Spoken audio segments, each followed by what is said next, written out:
Hey, how are y'all going, guys? Hope you're all doing well. In today's video we have got another build, and this one is for the Warlock. It is a max DPS Starfire Warlock build, and as you'll see from the gameplay on screen, it is capable of dealing up to and over 3 million damage in a DPS phase.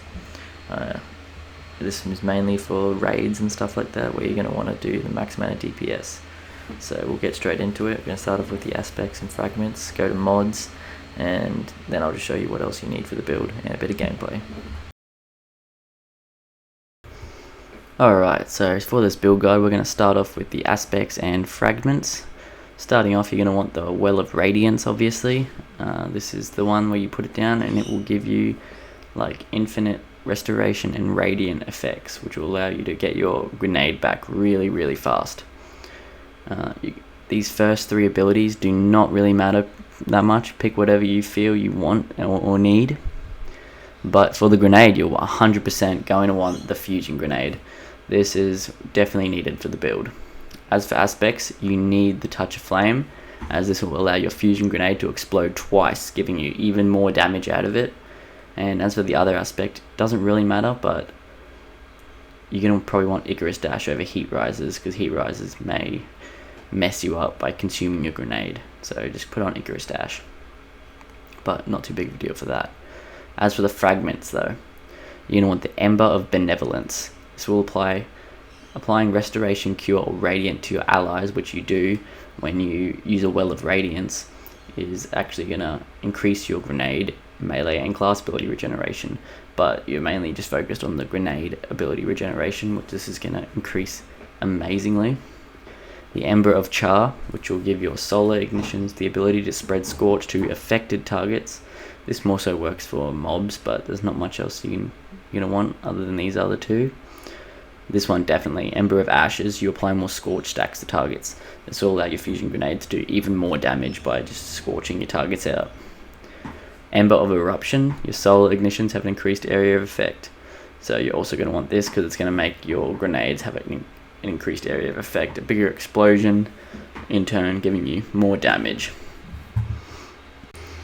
As for the mods, we're going to start off with Heavy Ammo Finder.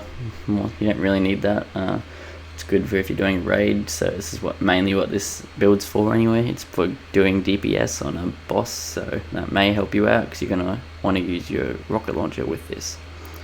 A Void/Strand dual siphon I've got on. You use whatever dual siphon is associated with the weapons you're using, but this is the one I'm using, so definitely unlock your dual siphons for this. And just one ashed asset to give me my Well of Radiance back faster, but to be honest, you'll get your Well of Radiance back fast anyway, so if you need to split it between two different siphons, do that instead. Onto the arms, where you have Firepower. Your grenade final blows create orbs of power, good one. Grenade Kickstarter, this is going to give you grenade energy when your grenade energy is fully expended, so it's pretty good, but you have to have an armor charge for it to work. And then this one's going to give you the armor charge by collecting an orb of power to cause you to gain one temporary armor charge, and also boosting your discipline while you have that armor charge. So boom boom, you definitely want that. Onto the chest armor, which is a concussive dampener. You use whatever dampener you want. If you're fighting arc targets, they're shooting arc at you, definitely put arc on, but in my opinion, the concussive dampener is the best. Unless you're versing a bunch of snipers, then put on the sniper resistance one. Font of Endurance as well, so collecting an orb of power causes you to gain one temporary armor charge once again, and you gain bonus to resilience while you have an armor charge. So resilience is always good. Not much else you really want on this in this section, because there's not too many grenade focus perks in the chest armor, so just go with those, I'd say. Onto the leg armor. These ones are better already, which gives you health regeneration straight after picking up an orb of power. Recuperation, which replenishes health each time you pick up an orb of power. And Absolution, which reduces all of your ability cooldowns, including your grenade, when you pick up an orb of power. In my opinion, for the leg armors, these are the best options. There's nothing really else for grenades, so I like these. They keep you alive a lot of the time. And for the Warlock Bond, I've just got 3 bombers actually, so it reduces your grenade cooldown when using your class ability. You'll use your class ability quite often with the Warlock, so this is definitely helpful. And I don't find any of these other ones too ultra helpful, so that's why I'd rather just go with that. Additionally, you're going to want to try and max out your discipline like I have here, so for the first slot, just add as many as these as you need to max out your discipline. And then secondly, obviously resilience is good, so I always try and get my resilience up, but that is mainly up to you and how you want to play, but definitely max out your discipline. And finally, to make this build work, you are most certainly going to want the Starfire protocol, which is actually going to give you an extra fusing grenade on top of the one you already have. So definitely pick this one up just to get that extra fusion grenade and use that. The grenade kills that charge your rift isn't that too helpful, so just do that one and recharge from empowered weapon damage. I don't think that's just the extra fusion grenades all you're going to want from that. Other than that, you just want a good grenade, a good rocket launcher. I mean, it definitely helps the build out. I'll show you why in just a second. But one with like lasting impression is definitely helpful, or if you can get one with explosive light, I believe it's called, one where you pick up the orb of power, you get increased weapon damage. That is going to help you, and like an auto loading holster can make it really good, but all I have here is lasting impression. So definitely get that, and I've got a reload speed one, which can help as well. But yeah, just a good grenade launcher. I mean, good rocket launcher basically. Don't know why I keep saying that. Alright, and time for the gameplay. So what you're actually going to want to do is you're going to want to be throwing your fusion grenades as much as possible.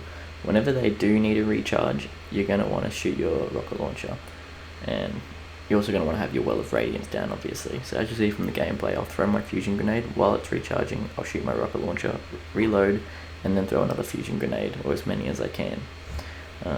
Rinse and repeat this, and it will basically max out your damage. You will never have a period of time where you're not dealing damage. As you can see, I got 2.5 million. Finally, just before I end the video out, this is just more of a disclaimer. This build is definitely good against bosses that stand still, like Atheon and the Templar and ones like that. If you're gonna use it against a boss like Nezarec or the Disciple, you're gonna have problems, as you'll see in this video. It works, but it can definitely backfire in your face and end up blowing you up, or just missing a lot of fusion grenades and things like that. So you'll see in this video, this clip, that I only end up getting, I think, 1.5 million, which is still good damage, but definitely not the same amount of damage that you're going to get against a boss like Atheon, where you can just keep throwing at him when he barely moves. Other than that, I'll just let this clip play out for you guys, and we're basically going to end the video. So hope you enjoyed the build, guys. Hope this helps you get some really good DPS. And I'll see you guys in the next video, basically. Don't forget to like, comment, and subscribe. Have a good one, guys.